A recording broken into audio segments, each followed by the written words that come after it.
I love the Power Club. Come with me if you want to live. I love the Power Club. No time for time travel. All right, welcome to another episode of the No Time to Time Travel podcast. We're a podcast for nerds by nerds, and welcome to episode 109. And joining me all the way from Sweden is Kwok. Hello there. Hello. And we usually talk about a topic that you guys suggest us to talk about. And topic this week comes from Judge Greg, host of the Real Hero Talk podcast, and he's also co-host of the Gamers Without Borders podcast with Nick. So the topic is we talk about the new Xbox or the new Project Scarlet from E3. But yeah, before we get started on that, how you been doing? Good. I'm a bit tired out still because I just came back from Iceland trip recently. It was okay. it was the Iceland was actually really nice. But I was just expecting more from the trip, I guess. Oh, okay. Yeah, but I think overall, I think it wasn't bad. It has some good parts and some bad and some mediocre parts. Okay. Wait, what made it mediocre, I guess? I think it's just because I went with the tour, the same people that set up the tour for Norway, and I was expecting something similar. Mm-hmm. So with Norway, it was like we camp and then we hike pretty much almost every day. But then this one, it was a lot more relaxed. So it's more like we stay in an apartment and do nothing and chilled for like a day or two or three. And then we would go on hikes afterward on a few days. But then they were just like really easy hikes, and then you don't really do too much. But I guess like the thing that I felt was that made it mediocre was like when you just stay in the apartment and do nothing after doing nothing the whole day. It's just like, oh, why am I paying like so much money to stay at home and do nothing? I could have done that at home. Yeah. Just chill at home. Yeah, so it would have been nice to just do like a little bit more. And I don't mind being a little tired, but at least I felt like I get my money's worth. Mm-hmm. But aside from that, I think it's pretty cool. Like it's we were talking about like my friends that went along with me. We were talking about how like Iceland felt like has a very sci-fi setting. Mm-hmm. And then I think along the way they sent a message saying they sent a message along the group saying like there's like a Twitter or some sort of feed that mentioned like Death Stranding was filmed or based on Iceland. So I'm like, oh, it's pretty interesting because it kind of made sense. Wait, so they film? You said wait, no, sorry, say that again? Not film. I guess like take place. Let me see if I can find. Take place. Okay. Yeah. So it was like an inspiration for Death Stranding. But I thought Iceland doesn't really have ice. No, it doesn't. Yeah, but I thought Death Stranding had a lot of snowstorms. Well, there's a lot of other stuff besides that during the summer. Oh, okay. Let me see if I can find the link. So he got inspired by Iceland to make a weird ass game. Let me say here. This is the link that was sent to me. So for listeners who are just listening to this and not knowing what we're talking about, I just sent Tony a link to an article that says why Kojima fans reckon Death Stranding is set in Iceland. Oh, I see. Okay, I see now. But they're comparing just green plains with the real green plains. It doesn't seem like it's pointing directly at Iceland. I mean, there's other places that are similar, right? Maybe. I don't know. But then I guess it's kind of like it had some during the trip there were some parts where it's just like really barren and just mossy. Uh-huh. So I think that's where like they might have gotten the idea, and I could sort of see the relationship. But I mean, it's just like people making assumptions, right? So. But then you can also say the game Moss was based in Iceland. The game Moss has no real moss in the game. But it's called Moss, and that's prevalent in Iceland. Yes, the moving moss. Yeah. Huh. Cool. So there wasn't any like kind of standout things over there. Like kind of, I guess I would say like if this was an interview, I would ask you what was your most memorable event or thing that happened in Iceland. Well, I mean, like I think we did have like a day or two where it was just we hiked up some real mountain area. We set up camp where the camp was infested with flies. Oh gosh. Okay. But then they're not like the house flies where they like go where they like go for your food and that sort of thing. Mm-hmm. But they go for your face. Yeah, I was gonna say. So do they go for your face? I was literally gonna say that. So they're like searching. My friends were doing like research like after the camp to see like why there's so many flies and whatnot. And so apparently they're like these certain type of flies that like kind of just dive into rocks to lay eggs, that sort of thing. Because like the algae season or something.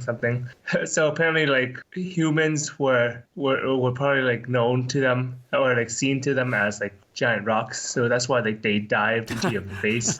So like when we got to the camp, it's not just like swarming around, like flying around, like buzzing, but they just like nosedive into your face. So they might hit your cheeks, your forehead, your ear. It's like you just feel like BB guns shooting at you. Yeah, but it's more annoying because they go into your ear, your nose, and they dive into your eye and mouth. So it's like a kid that's really good aim with a BB gun. Yeah, and it's you know like that movie Wanted with Angelina Jolie where like they curve and so there was a situation where like I'm like, okay, well if they're gonna dive like straight on, maybe if I just have my head down and then like or something and have my hood on, it won't dive into my nose or nostril anymore. But somehow they managed to do that with my head facing down. Huh. So it's like a hook. I'm like, how did you get in there? It's not even flying straight anymore. They took lessons from Rocky. Yes, the hook. Gosh, that is crazy. But I think aside from the traumatic fly experience, it wasn't. It has some really cool views of the mountain areas. It definitely had like a sci-fi thing. And during the summer, it doesn't really have night there at all. Oh, really? So the sun doesn't really set. Huh. Like you know how like normally the sun will go down to the horizon and like below the horizon, right? Yeah. So this one will go like slightly above the horizon, go down slightly above the horizon, and then rise again. I guess no one gets depressed there because they got plenty of vitamin D. Yeah. Do it, but only during the summer though. Oh, okay. So the sleeping cycle is all messed up. Yeah, isn't there, but then there's also places in the world too that don't even have sunlight for like half the year or something like that, like Alaska or something. Oh, is it? Okay, I'm not familiar. I think with it was that. I forgot, but there are places. Yeah, but I mean, like I'm sure like there's a lot of places that are quite similar. Yeah. But I think it was just like really, really weird for me because that's the first time that I've never seen like, you know how like when you go to Vegas and then I forgot the hotel that was in, but you know how like when you go out like let's say a clubbing event, you just like a daylight thing. So it's like that. You look at the times, it's like, oh, it feels like maybe 6 or 7 o'clock in the evening now. Mm-hmm. But it's like 2 a.m. Oh my gosh, that's crazy. Yeah. So a lot of times like they have a thing called like the midnight sunset, where pretty much around midnight is when it seems like it's the sun setting, but that's about it. It's almost like EDC, like all day, every day. Yeah. Yes, totally. Yes. But that's pretty close relation thing that you were mentioning. Huh. And I don't know how I feel about like being in a place where it's always sunny. I wouldn't even know when to sleep. Yeah, you wouldn't. You have to like look at the clock and everything. Because when you look outside, you would feel like, oh, it's so nice and bright outside. I want to go out and do something, but you shouldn't because it's like 1 or 2 a.m. Yeah, that's crazy. But at least you don't have to worry about being outside. Being in an unsafe environment outside because it's always lit up. Oh, that's true, I guess. Yeah, I mean, how does like people like how are the hours for the people who work there then? Like, are there law enforcement people at that time? I don't know. No, there's no a law enforcement. It's just like a average working day. Huh. So people go do the thing and then that's it. Okay. You know who would have a very bad time in Iceland? What? Who? Batman. Only doing the summer though. Yeah, because he'll just take the summer off because he can't really fight crime in the daylight. Yeah. Interesting. Okay. So would it just be like Bruce Wayne? Yeah, Like trying to deal it out or like throw money at them instead? probably. Yeah, that reminded me How of are, like. how are you doing, Tony? How's wedding prepping? It's going.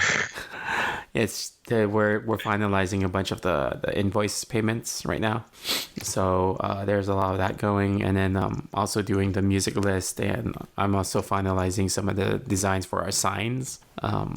Because we can always buy signs that are already pre-made or get someone to do calligraphy, but it costs money. So Yeah. and also if we buy someone else's like sign design, it's not what we want, right? It's not fully what we want. It's like a compromise between like what we want versus what the other person's design is. And so then most of our design stuff we do ourselves.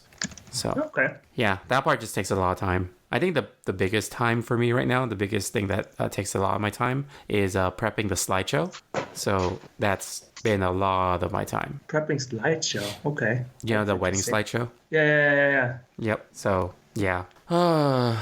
Oh yeah, and then the escort cards, the name cards, place cards, or whatever. It would be not as bad if we had a smaller wedding, but we have 300 people, so have to do individual like place cards for everybody. Oh. Yep. So just stuff to do. On top of that, I got homework for school. That's also really insanely hard right now. So yeah. But on the bright side, I got the Oculus Quest. Oh, how are you liking it? It's. Oh, I mean, I'm surprised you have time to actually play it. Well, see, the thing was, I ordered it a while ago, and then I was expecting it to come after my wedding because that's when the estimated time they said was. It will not be available until mid-July. And it came the other day. So I was like, oh, crap. And I just started playing it. So I've been having even less sleep because I've been playing that. So that kind of sucked because I had it planned to not show up until after my wedding. So are we just gonna be like doing all your stuff on through VR now? I don't know. Weddings in VR. But it's good. It's actually really liberating, I would say, because my other headset is a PSVR, and it's the PlayStation VR is wired, and you have to be in a certain spot, and there's no real like motion tracking. But the Oculus Quest is so cool. Is like the battery life sucks. Like it will die within a few hours if you play it without like charging. But the trade-off is awesome. Like you really feel immersed because you no longer have any wires tethering you down, and the headset itself has multiple cameras on it, so it can actually track your movement around. So wherever you're walking and stuff. So it's it uses cameras. It looks like it's pretty similar to the one that Tesla uses for their autopilot, like the way that it uses the camera movement or camera imaging.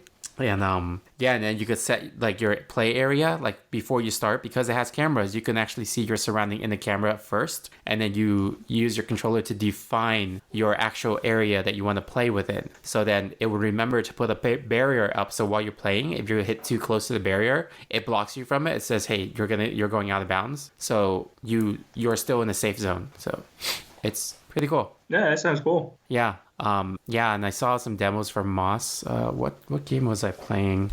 There were like a few games that I was playing that was like so cool that before I played it on the PSVR, and I just really didn't like it because it was really cumbersome, and I only had like 180 movement, not like 360. But now it's like 360. So yeah, hold on. I'm trying to pull up my game list. Okay. But yeah, go ahead. No, I'm just curious because like how much room do you have at your home now to actually walk around? Because I think that like before, like we were restricted to just like the wire, right? So everybody stood still more or less. But but not a lot of people home has that much space. So it's like you had to still be careful of like bumping into things like a low chair. Yeah. So its recommended gameplay is 8.5 feet by 6.5 feet, and I do not have that amount of space. But when I draw out my floor diagram for it, it will let you play in whichever space you want to play. So I just find the biggest space I can find, which is maybe about like a 6x4 maybe. And it's fine. Like I can play, like the game that uses the most movement that I've played already is the Creed game. Creed, like not the band, but Creed, like the boxer. Yeah, so that one's cool because you actually have to move around in your space to dodge the punches, and you actually have to duck. And yeah, it's so like cool and immersive. And I actually because that game is all punching, right? And you know, I punch hard sometimes, like when I was playing that game.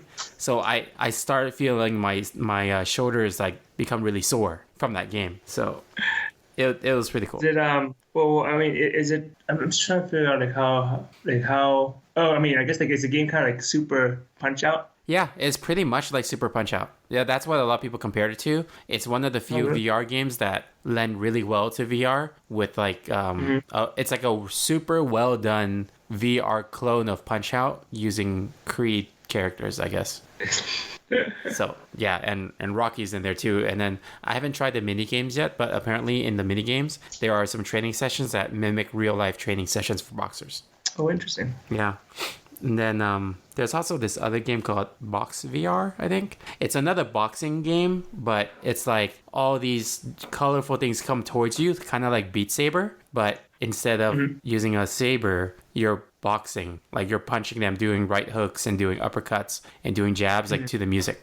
Oh, to the music. So it's like Taibo, but to the music. Well, it's if you had to like compare it, it would be like DDR, but with punching. Okay. Yeah, so that's cool. Another game I played was called, I think, was it Dead and Buried or something? I don't know. It was like let me find it. It was a zombie game. I think it was that game, or maybe a different one. But it's cool too, because like when you hold the gun, you're I don't know how to explain it, man. It's like you are really holding a gun and aiming at zombies, and then just like the aim is really perfect with that game.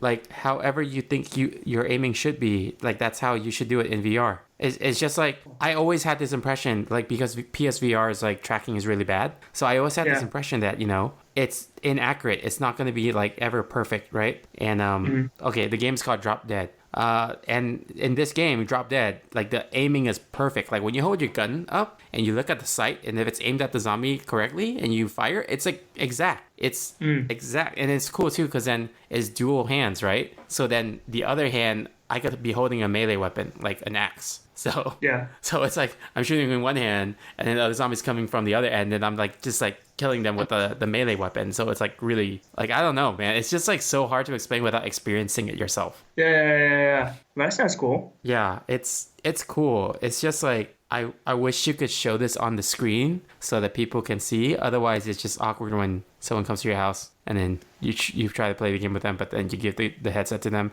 and then you just see them play, but you don't know what they're seeing. So then it's like, it's just like, okay, sure, have fun. I'm going to go do something else.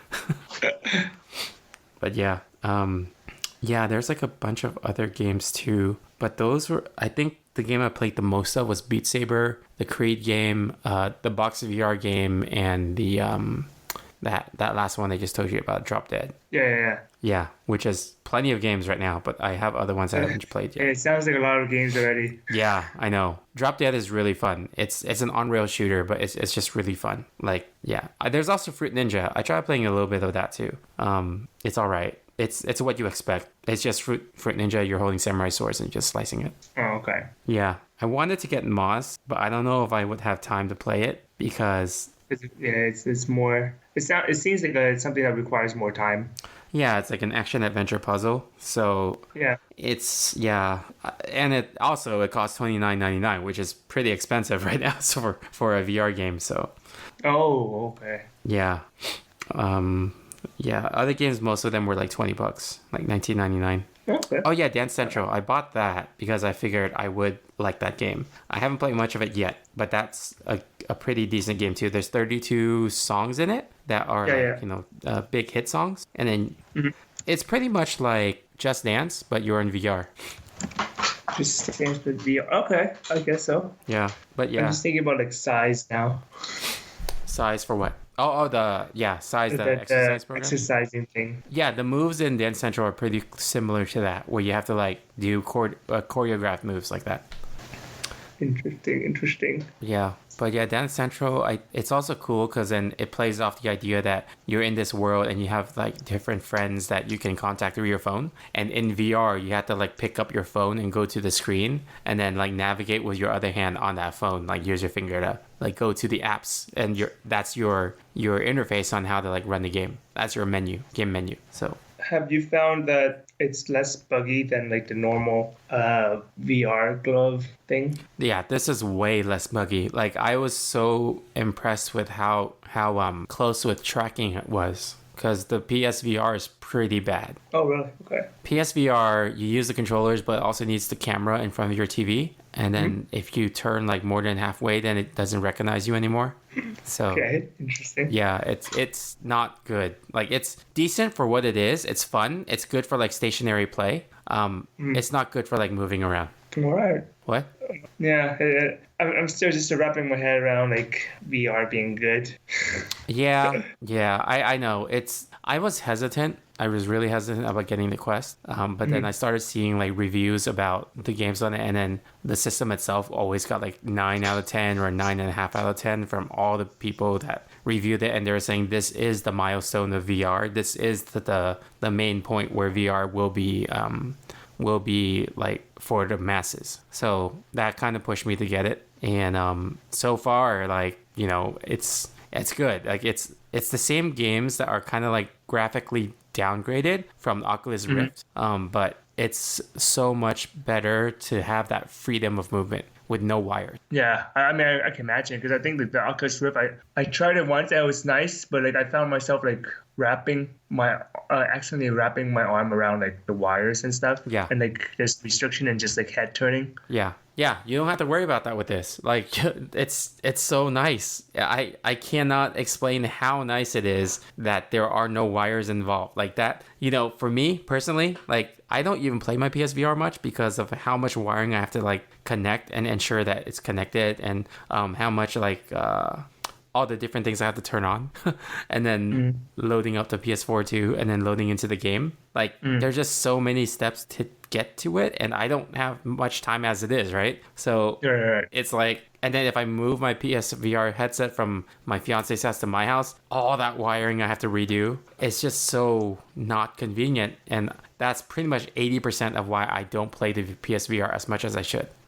And with the Oculus Quest, all I need to do is press the on button, wear it on, and then draw out my map of where I'm playing, and then I can start right away.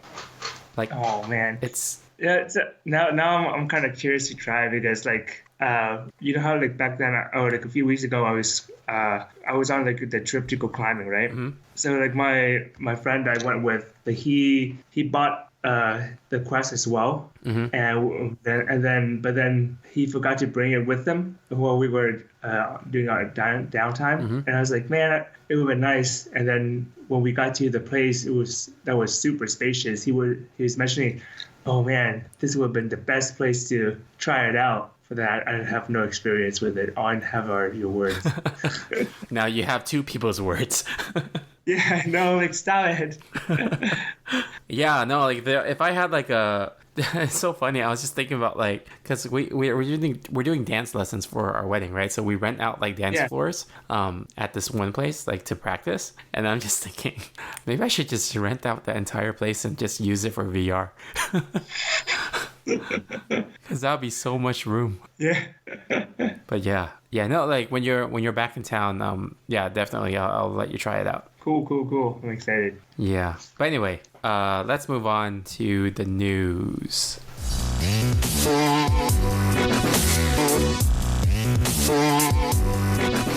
Okay, so for the news, I think one of the biggest news items today is we are recording on Friday, June 21st. And today is the release of the new mobile game. Have you heard of it? No. It's Niantic just released a new mobile game. Oh, is it another Pokemon? No, it's not. It's Harry Potter Wizards Unite. Oh, that one. I thought it was out for a while already. Oh no, it just got released today, and I just saw everybody's Facebook posts of like, "Hey, add me as a friend."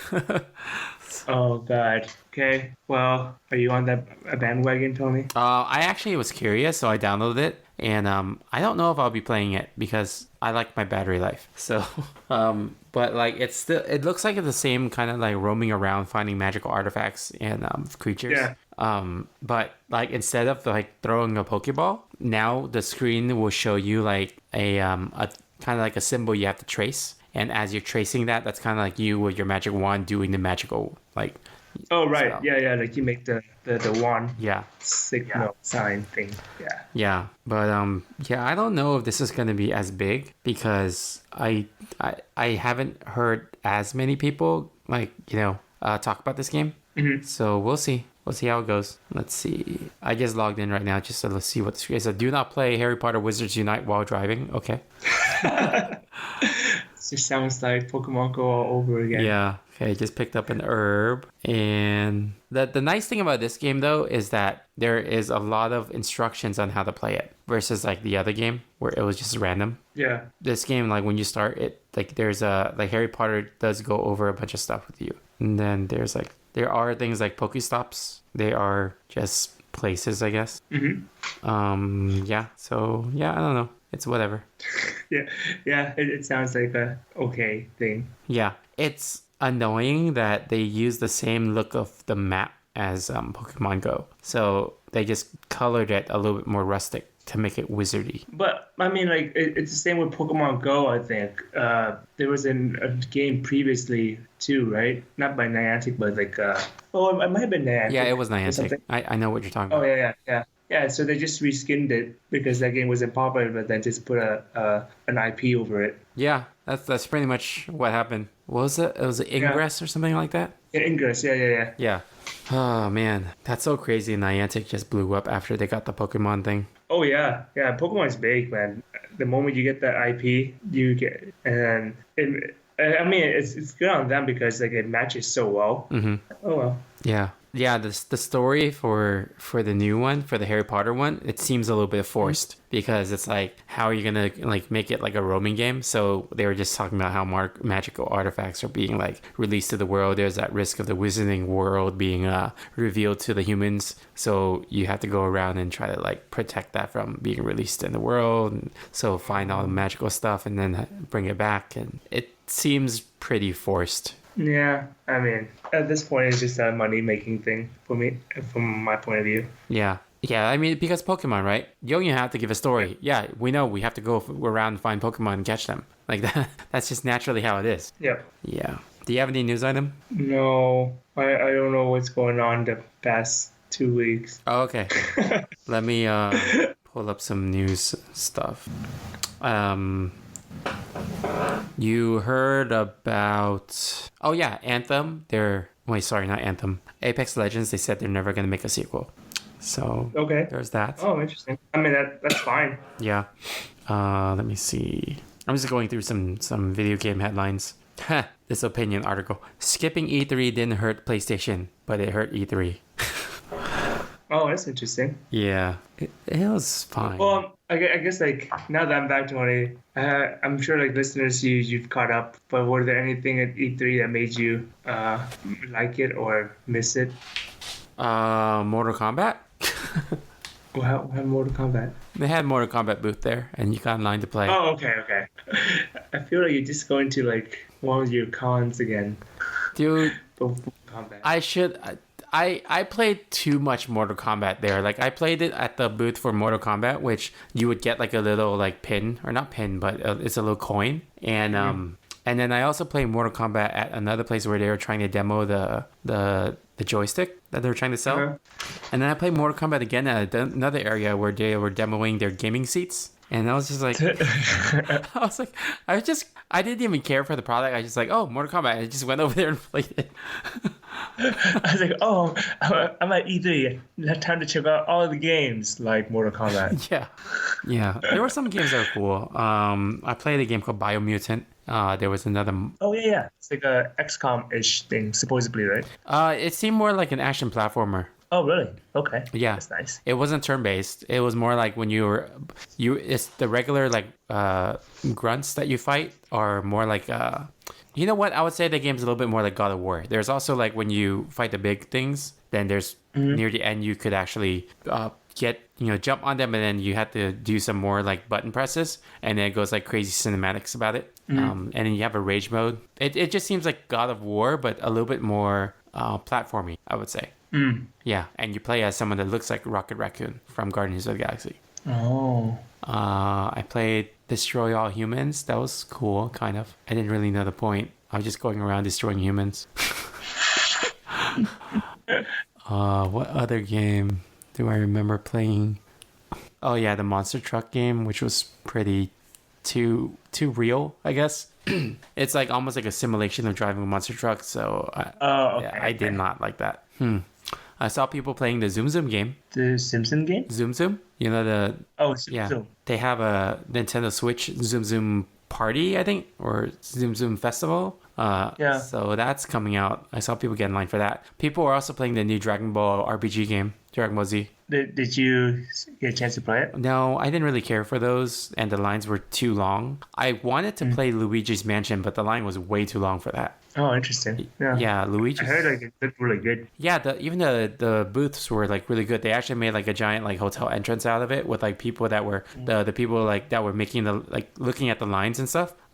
Working the lines. They were all dressed like hotel bus boys, I think. Yeah, bus boys. Oh, yeah, bus boys. Yeah. So that was cool. I told Lam about this too, but they took a giant area and then hollowed out the inside and then put all like just gaming stations there and then like fake like green floors and then a giant big screen, and that whole thing was like the Pokemon Stadium. Oh, that's really cool. Yeah, they're doing that. They had like they also had this whole like huge section for just people playing Zelda, like getting in line to play the new Link's Awakening. Yeah. Facebook, they had their whole giant like area too about Facebook gaming. I didn't know that was a thing, so it makes sense because they own Oculus. Oh, did you know Geico had gaming? Wait, what was that? Geico. The car insurance? Yes. They had a booth there, and they were promoting the game called Rocket Arena. And I looked it up. Apparently, Geico's been in gaming for several years now. They've been funding esports. Oh. Yeah. Yeah. That's all I have to say is oh. Yeah, I know. Yeah, and Verizon was also there. Verizon had like a booth about like augmented reality gaming, and then you could demo their stuff there. Yeah, and there's this one game I still can't like forget about it. Like I talked to Lam about it last week too. It's called Speaking Simulator. Have you? No. Okay, so it's weird because I saw someone play it. Like I was just looking, it was in the indie section. They have a whole. It's cool. They have this whole section called the Indiecade, which is all like indie developers and indie games. Right. And one of them was Speaking Simulator, and you basically so there's a tongue on the screen, and you can adjust portions of the tongue so that it will say certain sound, right? Yeah. And you're given a paragraph of text, and you have to adjust the tongue to say the words on the paragraph of text. And you're trying to trick that computer avatar you're talking to thinking that you are a real human. So it's like the reverse Turing test. That's very funny. Yeah. So I don't know if I want to play it, but it was just like I saw them like, what the heck is this? I mean, like Indiecade normally has like a lot of cool things just because it's like so random and different. Yeah. Yeah, I think like... Oh, go ahead. Oh, no, I was just saying, I think like, was it Octodad or something was around, came from Indiecade or started with Indiecade back then. Oh, yeah, I wouldn't be surprised. Yeah, Indiecade has a lot of cool things there. There's another game that's a platformer called Save the Date, and you play as a bride that is trying to find her husband who was captured. Oh, okay. Yeah. So that one's pretty cool too. There were some cool dice games. Oh, it was really cool that the game itself, I forgot what game it was, but the game itself was on screen, but you had to roll real dice to play. So okay. Yeah. That's nice. And then I saw this other standard like robotic like multiplayer game, and I'm like, yeah, it just looks like another Apex Legends or something like that. Yeah. And what other things? At the Mario and Sonic Olympics booth, they had a real rock climbing thing. Like they nice. brought in a 2-story rock climbing wall, and I was like, "What the heck, man?" And people were getting in line to like get harnessed and climb up of that. Oh wow, that's cool. Really jealous. Yeah, yeah. Final Fantasy was there. Avengers was there. Alienware was there promoting their computer like gaming stuff. I can't seem to remember much else. I mean, the show floor was nice, but you know, I spent 2 days there instead of all 3. And the first day I went there, my whole sole purpose was just to take pictures and record stuff. And you know, it didn't open till 2:00, and it would close at 7. Yep. But I pretty much walked everything by 5 or 5:30. Yeah. Even though it was like 2 exhibit halls, I was pretty much able to catch everything. So then Thursday, I just spent that whole day just like walking around playing games. So I would say it's cool. I didn't go to any panels. I didn't want to take time for that this year. I wanted to just be on the show floor. So it's cool, but I don't know if it's worth that amount of money for all 3 days, because you can really, you know, get through everything in 2 or even 1 day. That's cool. Well, I mean, it's a good experience though. I think that's why like it becomes kind of like a lot of like the cons after a while, where it's just like the first time you're just like, oh, that's cool. That's what everything is. But then afterwards you're like, okay, well, I guess you could do it again, but it's just gonna be more or less the same thing, just to see different news though. Yeah. I think the announcements happen over the weekend, so really like the pass that the public gets is only for the show floor times. So you know. I mean, most time you just want to go and check out and play the games hands on. That's about it. That's the only thing about E3. But I mean, at the same time, you're paying a lot to play a lot of demos, right? Yeah. So it was like I think about 300. Yeah. So yeah, you could say it's like 100 a day, but they don't have like per day pass. You have to get the whole 3 days. Yeah. Did you ever hear of the game Commander Keen? No. Oh, okay. So that game is making a comeback, and that game is actually one of those shareware games on the CDs back in the 90s. Oh, yeah. Yeah. So I was excited because I played a lot of Commander Keen when I was like growing up, because my dad always bought the shareware discs at the swap meets, and I always had Commander Keen on it, so I kept playing it. But yeah. Is it fun for you now, or is it more of like just a nostalgia thing? Well, I don't know it's gonna be a mobile game. I don't know when it's gonna come out. So. Oh, it's a mobile game. Okay, that way. Yeah. Okay. Well, I don't have any other news. Let me see. Is there anything else? I mean, the biggest was Wizards Unite. That was the new thing that was released today. Oh wait, My Friend Pedro is out? What is this? Wait, is it? Oh no, it's another game that I want to play. Yeah, that's the one game I was looking forward to. Let me see. My Friend Pedro release date. Oh my gosh, it came out yesterday. Oh my gosh. Goodbye, Tony. Oh no. I guess it won't be seeing you at your wedding. Oh no. It came out on the Switch? Did it come out on the Switch too? Yeah, it comes out on Switch. Oh no. Goodbye, Tony's life and homework. Oh my gosh. Goodbye, listeners. Tony's gonna go off now. Yeah, for listeners that don't know, go look at the game My Friend Pedro. Quack showed it to me, and ever since he showed it to me, I've been wanting to play that game. Oh man, yeah, it's on Steam if you want to play it. No, I need a pack first and everything. Okay, man, it got like really good reviews. I mean, it looked like it would get good reviews, but it actually met those expectations, you know? Yeah. Which is good. I'm glad. Yeah. Which reminds me, I want to play this game, Super Hot VR. It's also like bullet time based game, but it's in VR. Yeah, I heard about it. I think my colleague told me about it. Like he's the one that bought it. And he's saying he bought like Super Hot. So he said that was like really fun for him. Yeah, because the mechanic is really cool. The whole world just doesn't move, but when you move, then the world moves. So you control time by moving. Yeah. Yeah. So if you move fast, it's regular, and if you move slow, it's all bullet time. So it's just like really, really cool. But yeah. But I'm watching My Friend Pedro right now, and I want to play it. It's like Max Payne, but way better. Yeah. It's called My Friend Pedro, and then Blood, Bullets, Bananas. BBB. Yeah, the caption says, My Friend Pedro is a violent ballet about friendship, imagination, and one man's struggle to obliterate anyone in his path at the behest of a sentient banana. Sentient banana. I'm so confused, and I don't care because the game is so cool. Oh my gosh, it's so cool. Okay, yeah. So yeah, that's another news item. That game got released. Yeah. I guess we should just get to the topic so you could go play it. Yeah. All right, let's move on to the topic.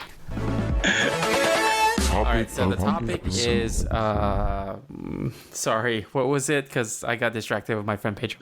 Scarlet. Okay. Yeah, Project Scarlet. Yeah, so yeah, Project Scarlet got announced at E3, and yeah, what do you think? I was just watching it, like the teaser that they did for Scarlet, and I'm just like, doesn't do anything. It's just a lot of words. Yes. It's just so far I assume like it's they make it sound like they're just emphasizing a lot on being very immersive, so that it'll reduce loading time for screens. But I mean, like, I don't think that's a game console thing, but more of just like a game design thing. Yeah, well, I mean, they did say there's going to be solid state hard drives that will make it load faster. Yeah, so it's more of a tech thing where it's just like it'll be faster. So I'm like, okay. Yeah. That's nice. I know. Like, it's like, dude, you're a gaming company. You should focus on the games that are being released. There was like, what? They only announced Halo. That was it, right? I don't remember. It was like one game. The entire thing was just about like all words and all specs and all like, not even specs actually. Like just people saying that this will be a cool system. Yeah, it's just a lot of fluff. Yeah. At one point, like, I think there was a guy who said that, you know, the combination between the SSD and the solid state will make the system very fast. And I was just like thinking, wait, isn't that the same thing? Yeah. SSD. Now you have two SSD. Yeah. So I was like, if you think one was fast, imagine two. Yeah. So like, I don't know, man. It's just really funny because like the video, it just seemed like a lot of corporate people. You can tell, And then, right? Like they're all like dressed up like gamers, but you can tell like these people are in suits, but they're just like cosplaying as gamers. You know? Yeah. I'm like, okay, I'm just hearing your business case, but I don't get it. Yeah. It doesn't work for people like us where we just want to see the game. Yeah. They're marketing towards the wrong people. Yeah, I mean, E3 originally is not for gamers, right? It's actually for the gaming industry. Oh, so. yeah, that's true. Yeah. They said that there's going to be a live ray tracing now with that. So that's the same thing as what PS5 will have. Yeah. I'm just like kind of over the whole console thing. Like, there's the only next step for console would be just technology that can integrate with VR and stuff more or better. Uh-huh. But aside from that, I'm like, what? Why is there more consoles? I mean, what's the point of upgrading your console to be faster when the game are just gonna be run the same and it's gonna be capped at 60 frames per second anyways? Well, Project Scarlet says they have frame rate support of up to 120 frames per second. Why? 60 was already excessive. I know. I mean, some games are like 190 too. So yeah, I'm just like, that's cool. You're just playing the numbers game. yeah. And it also supports 8K gaming. It just sounds like a elite gaming community. It doesn't make sense for 8K graphics. I mean, 4K is already excessive to me. It's video games. These polygons are still polygons. Like 4K is already as like it's already more than what I expected, right? Like I'm fine with just 1080p. That's like enough for gaming. And even, you know, like Nintendo has always been on that path to like not having to be a powerhouse, but still like focusing on getting the games to be fun, right? Or convenient or innovative. But like, dude, this like why 8K? Like doesn't make any sense. Yeah, and that's the thing. It's just like a lot of the games so far. It's just a lot of like a game console or company so far is just focusing on the technology. But then at the same time, it's like what you're saying. Like, why? What's the point of having a better system to play the same old game? Yeah, so I'm reading about this right now in an article on The Verge, and then there's this quote that says, "We created a new generation of solid-state drives. We'll be using solid-state as virtual RAM." And then it says, "This should boost performance by 40 times, okay? 40 times over the current generation, according to Microsoft." And then it also says, "That will mean the games will load a lot faster." Like, do you need the games to load 40 times faster? Yeah, that's what the whole thing sounded like when I was listening to the teaser. They were mentioning like, oh, I'm an RPG. The one person was like, oh, I'm an RPG player, so I don't like loading screen while I go to new town stuff. I'm like, okay, that's cool. So having it load less. Why? Does it matter? See, the thing is that what they're saying is they don't want, those like, when you play those RPGs, right? Then there's like, when you're in an elevator, you're going through the elevator and it's loading the next part of the game. But that's why you're in the elevator. They're saying they don't have to do those fillers anymore. Like the developers don't have to do those filler type of like scenes anymore. But yeah, that's nice. You don't have to do that filler type of scene for your game system. What about other game systems that still need the loading times? Yeah. Right? Then if you're saying that, then you can't do really a cross-platform type of game unless you have different scenes or still have like an elevator scene, for example, but just make it go fast. Yeah, exactly. Yeah, so you still... Yeah, I don't really... Sorry, go ahead. Yeah, exactly. It's more of just like a gameplay thing for now. Like it comes down to like the game design of everything. So I mean, you can make a game where it has like less cutscene if you choose to. I mean, not cutscene, less loading scene if you choose to. But you just have to be more creative with it. Yeah. But man, oh well. I'm not very optimistic about those games, anyways. The Switch seems to be doing well, so I'm glad that they're doing well. Yeah, I am so glad that it shows that there's a market for underpowered systems. Like, not underpowered, but they're just underpowered when you compare it to like systems like Microsoft makes. But I think the Switch is the right generation, like the right technology. Like, it's not too crazy, but it's still serviceable, Yeah. It goes back to the whole thing of like, I remember this phase I went through on my like PC gaming days where I would just like upgrade my computer to play like, you have like play on the highest graphic, etc., etc. But then after a while, I'm like, why am I spending so much money on this? I'm not even gonna look at like the pixel like up close or anything like that either. Yeah. I'm like, so most times I just play in like really low setting just to make it work. And then if the game is fun, then it's fun.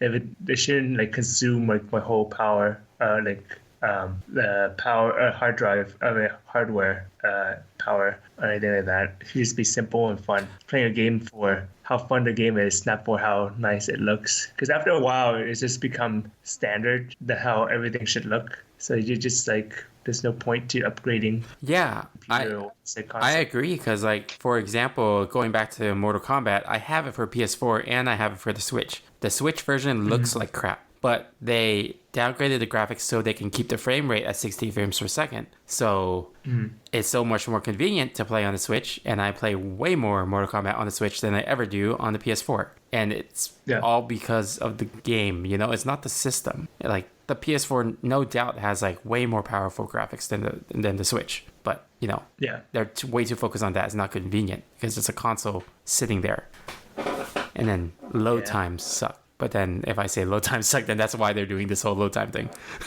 Yeah.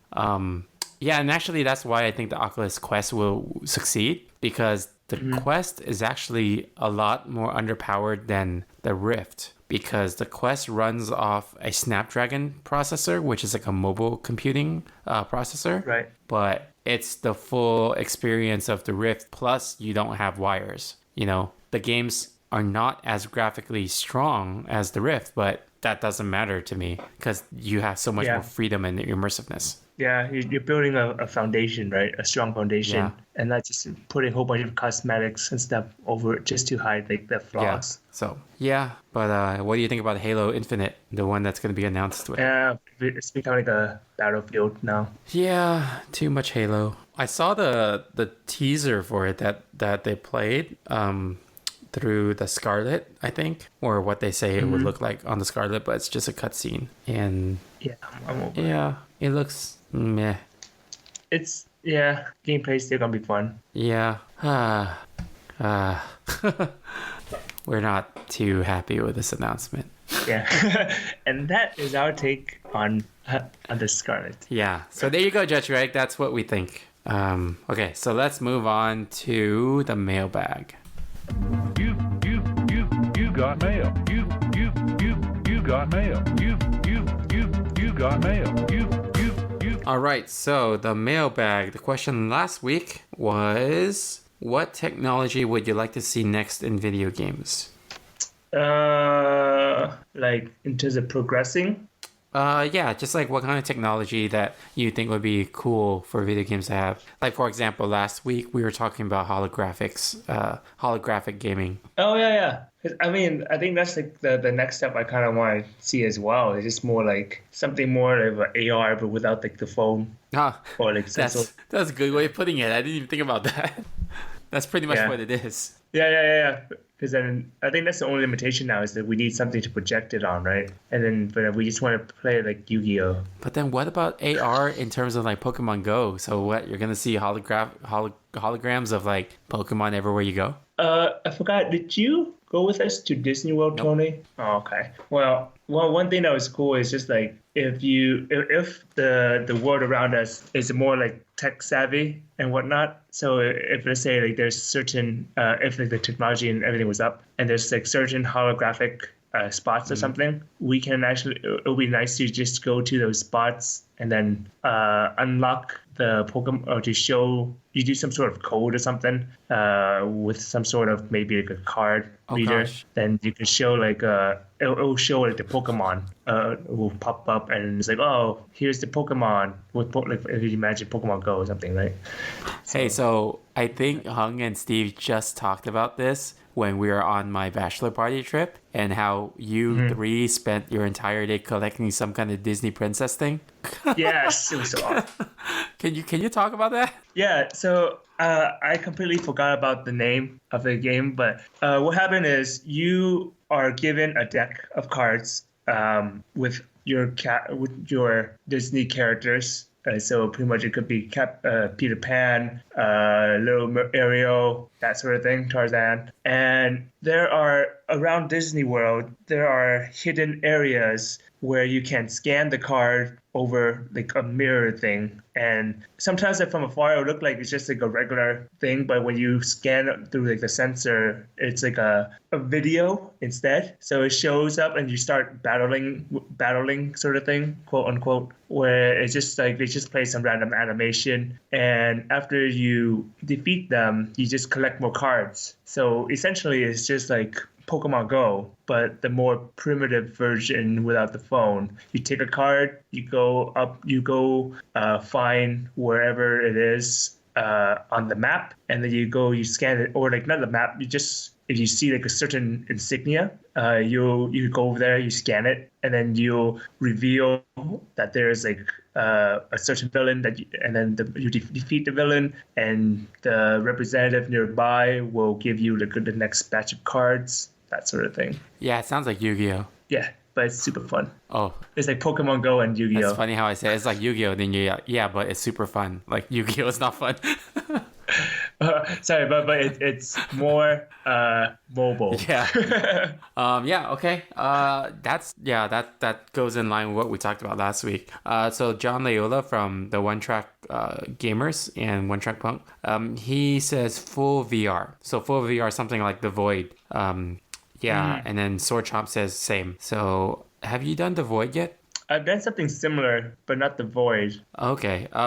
It's but is it pretty much where you have like a backpack? You strap on like the VR thing, and then you just walk around, and it could be certain areas that are immersive. Yeah, and then I mean, like they're actual walls at certain areas, walls, and then if it's like supposed to be like a warm room, then it will actually be a warm room too. Yeah. Yeah. Yeah. So. But I mean, yeah. Now it seems more plausible with the Quest. Yeah, so I was just thinking because the Quest coming out like that, right? Then I wonder if the Void type of like places are still going to be a long-term business. Like it can go one of two ways. One is the Oculus Quest allows people to do this at home. No one cares about going to those things anymore. And then two is it makes the technology so much more affordable that those things start opening up like escape rooms, like just opening up everywhere, and then there's more options, so it's like it can go one of two routes. But I already know that the one at the block of Orange, like where I live, that mall area, they used to have a thing similar to the Void, and they shut down already. They closed their business. So like, yeah, cool. All right, do you have a question for this week?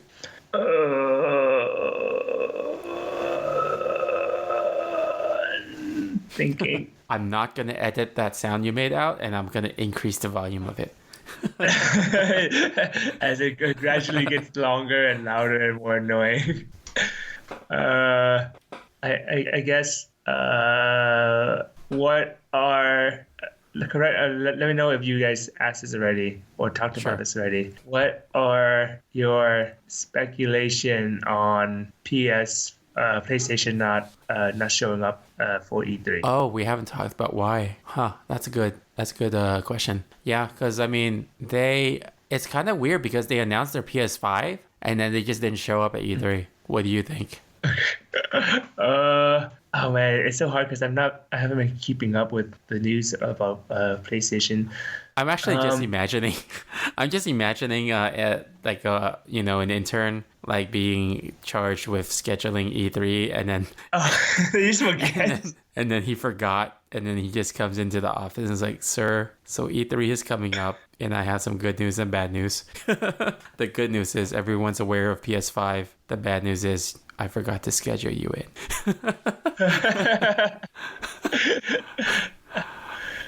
Yeah, I don't know. I think it might be just like they don't have any new games out. They do. I mean, like Death Stranding technically isn't a Sony game, but it is an exclusive. Is it? Wait, is it exclusive? I don't even know anymore. Is Death Stranding? But they showed Death Stranding, right? Without PlayStation. Yeah. Oh wait. So I guess let me see. Oh no, there's no Xbox. But it will be PS4 and PC. Yeah. Yeah. So it's not technically a Sony like developed game. Yeah. Yeah, but I mean, it's just like tradition too. Like Sony's been one of the players ever since E3 started. Yeah. It just seems odd that they decided not to show up. Maybe they're planning to create their own. Well, they already have their own. It's not- They have the PlayStation Experience, but then last year Well, never mind it. Maybe they're but not usually it's in December, and last year they canceled it. So I thought that they were canceling it so that they can be at E3, but now it just seems like they just became antisocial. It's like their social media department just hired an anti-social media person or something. Yeah. Huh. So what do you think? Yeah, that's why I think it's just like they don't have any games to announce. Well, I could ask you this too. Why did Activision not have a presence at the show floor? Oh, they didn't? Wait, I thought I told you this. Oh, no. Wait. Oh, that's right. Yeah, You did. Yeah. But But it's because you I don't care. know. I mean, because they don't have any new games out. They have Call of They Duty only have Modern one Warfare. game. Yeah, they only have one game, That's true. Let me see. and that's it. They were at E3 for announcements, but they weren't there for the show floor. And Electronic Arts was also at E3 for announcements, but not for the show floor. I'm surprised about EA actually. Maybe they don't have any new games out. Oh man. I mean, I think I'm trying to think about it. Like, what was the last game that they made, like new game For Activision? that they made for E3? No, sorry, for EA, Activision, and Activision. It's funny yeah. because I'm on the page right now. On this one page that says Activision games confirmed for E3. All Activision games confirmed for E3, and then it has one game listed: Call of Duty Modern Warfare. Wait, but this is the lie because Crash Team Racing is also an Activision game, and they did have a presence at E3. Yeah, I mean, I don't know how strong that is though. Well, Crash Team Racing had its own like entire booth, but it wasn't like an Activision booth. It was just specifically Crash Team Racing. 2 games. Yes. Announcement. Huh. Yeah, and I don't know about like EA. Let's see. EA. Yeah. We can't really say they make new games anymore. The only thing I could think about of them publishing is, what is it, Fable? Oh, right? yeah, and That's then they have Star Wars right? Jedi Fallen Order. Oh yeah, but is that I released don't know. already? And they have like new stuff like Need for Speed and Plants vs. Zombie. Oh, I guess they have more games. But they also have their own event called EA Play. Oh.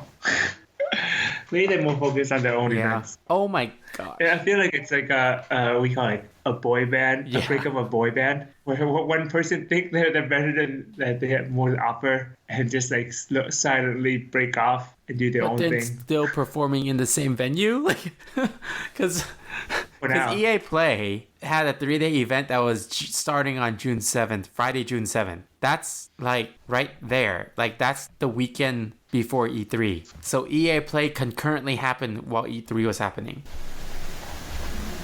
I don't know. That's kind of messed up. All I can think of is like it's kind of like a slow breakaway. They'll still do it, but they will slowly just break away from the bigger Yeah. event. So EA Play officially was June 7, 8, and 9. And then E3 officially was June 11, 12, and 13 at the same area. Well, EA Play is actually at Hollywood Palladium. But it's just odd. I just think it's odd. Oh, but then what's really different is EA Play is free. So anyone can attend for free. Oh, and they were moving towards live stream. Interesting. And then they were just live streaming more gameplay and insights from the team making the games. So that's interesting. Yep. Okay, anyway. Okay, let's move on to game time. We'll do like a quick game. Okay. Do you want to do heads up? Okay. Okay, I'm gonna do heads up, but this will be hard. Okay. Actually, you know what? I'm gonna play a game. This is a different game. I'm gonna play a game that is a common game that Almost Better Than Silence podcast does. It's called Game or No Game. Oh, okay, yeah. You remember we played it on their podcast, and Yeah. I'm gonna name you a game, and then you tell me if it's real or not. And so basically, it's gonna be either the theme is indie games from E3. Oh God. Okay. So it's gonna be a crapshoot. I know that, but we'll see. Okay. Do it. Okay. Hold on, because then I also have to check if these games are like real or not. I have to bring up the list. Give me a minute. Let's see. Actually, okay. Here's the thing. It's gonna be hard because it's not really game or no game. It's gonna be indie game at E3 or something else. Because I can't really confirm whether a game is not a real game or not. Does that make sense? Sure. No. Okay. Okay, basically, is this something that showed at E3 or is this something that is made up? Okay. Sure. Okay. Sure. All right. That's it. Okay, the first one is Reality Box. Is that the name of the Yeah. the game? Oh God. No game. You are correct. Oh God. Because the thing that showed at Indiecade was AR Box. Oh my God. So AR Box is it's an Internet of Things kind of escape room, but in a box, but AR on your phone. So you basically your room becomes an escape room. Yeah, through the screen of your phone. Then you see the puzzles and stuff. So that's cool. pretty cool. Okay, next one is Infinite Children. Yes, it is. You Is it like a I don't bunny? know, man.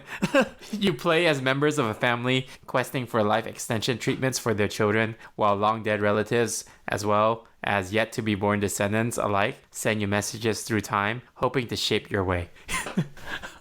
I'm looking at the screenshots right now. There's a screenshot of like a human, but with a dinosaur head staring at you. So funny. I'm gonna send this image to you. Hold on. This is like weird. Can I send it? Okay. I just sent it. Or it's sending. Still sending. Huh. Oh, there you go. Okay, there you go. Oh. What? Yeah. Oh. I like how there's like another Tiny one. another one in Yeah. the background. Yeah. I'm so confused. Okay. The next one is Pixel Maze. Yes, it is. This is it's cool. Like this is a cube, like a physical cube with LED lights on it. Mm-hmm. So and then it's like a maze. You have to maneuver the cube. So you move the ball through the maze on the 6 sides of the cube. Yeah. Oh, cool. So that one's cool. Okay. So the next one is Intelligent Plastic. Yes. No. I just made that up. Okay. Yeah. Because I just saw a game called Keen, which I was like, oh, Keen, like intelligent. And another game called Plasticity. Like, huh, okay, intelligent plastic. Well played. I hate you. Let's see. How about Boyfriend Dungeon? Yes. Do you know this game? It sounds really familiar. Okay. Yeah, it's a game. So it is a game where it's a dating simulator with a dungeon crawling adventure part of it too. Oh, wow. Yeah, let's see. So the weapons that you find, they transform into beings that are single. Oh, I love indie games. It's so funny. So good. Okay. Adventuranium Deluxe 2. This one's hard. Yeah, no, yes. No, I made it up. I don't even know if Damn it. Adventuranium, is that even a word? Cool, I made it up and it doesn't exist. Okay. I was playing off the game that does exist called Terroranium. This is a game of destruction and adorable gore in player-made Okay. murder gardens. Oh, like you know the what are those things called with the succulents? What are they called? The With the succulent what? plants? You know, like the little cubes of you make those little. Is it terranium actually? Yes. Yeah. Yes, So this Terranium. one is terrarium. Terrarium, Oh. actually. Interesting. I get the Let's see. Mortal Blinkback. Yes. No. It's like Mortal Kombat. I was imagining like the fighting game. But it said blink. I know. I know where the blink thing came from. I figured like I heard like Mortal Blinkbat. I was like, okay, Tony's just trying to throw me off. But Blinkbat is so weird that it might just be a game. Well, there is a game called Mortals for Blinks. So, in this game, this post-apocalyptic battle for resources leaves most greedy survivors in increasingly dire conditions. Two rival covens steal life from one another until only a single mortal survives. Mortals are designed for Blinks, the open-source smart tabletop game platform. Each Blink is a smart game tile that can think for itself, respond to touch and neighboring tiles, and each Blink knows a single game, like Nintendo game cartridge, and can teach all connected Blinks to play that game, which are mortals. So it's a really complicated puzzle game. So it's yeah, it's not like a video game per se, but they're like tiles that are lit up. All right, so Wave Break. Wave Break? Yes. Yes, it is. Sounds like a surfing Yeah, game. pretty much, but with like explosions and cold-blooded murder. Oh, okay. So Michael Bay explosion. Yeah, yeah. When I saw them play it, I actually thought it looked like Wave Race from N64. But you're playing as like little fluffy creatures, but then you're also destroying and killing people. So Yeah, it's perfect. let's see. How about the correct box? Yes. No, it is actually called the wrong box. Oh, dang it. So the description is, you happen upon your old desktop computer and while packing up your childhood bedroom, you get sucked into a digital landscape full of forgotten websites and internet clutter. The space is familiar but doesn't function quite like it used to. Wrongbox is a reimagined version of what it felt like to surf the web as a teenager and what it feels like to attempt to access those spaces now. How has the experience of going online changed in the last 10 to 15 years? What gets preserved and what gets forgotten? Gameplay includes first-person exploration and computer simulations reminiscent of the early 2000s. Oh, So it looks like you're running Windows 3.11. Like, and then like there's like the labyrinth like screensaver thing, if you remember. yeah. Oh, I remember Yeah, it and then now. there's also like instant messenger. Oh my gosh. And the friends list and everything with like the screen names that look like funny, like some capital white letters and some not. It's Yeah. it's really cool. Okay. Let's see. How about one more? The Last Friend. Oh, yes. Yes, it is. What do you think it is? The Last Friend. It sounds like something where you just go, your friends are disposable, and if they don't live up to your expectation, you dispose of them. So now, now there's only one left. No, but that would be a good premise for a video game, especially in Indiecade. No, this one is actually a tower defense game, and you are playing as this guy who has a bunch of dogs as his companions. Yeah. Oh, okay. That makes more sense. So he's like the only human left, so he's the last friend. Yeah. Yep. But yeah, that game was pretty funny when I saw it there. Let's see. Okay, so let's move on to the final lap. All right, you got anything to promote? Same as always, check out our friend Steve at myfieldbuilder.com. And also check out my friend Hype Man Vince at all the handle except Twitch. Does he still do live streams? I have no idea. I have not. Maybe she should. Wait, I have not seen him do one for a while. Or maybe I just don't get the notifications. Oh, maybe. Let me check. The last time I see a stream was 3 months ago. Oh, okay. Well, fine. Maybe he's been busy. So you don't have to check him out anymore for now. His You guys can watch his videos anyways. Yeah, his videos are still up.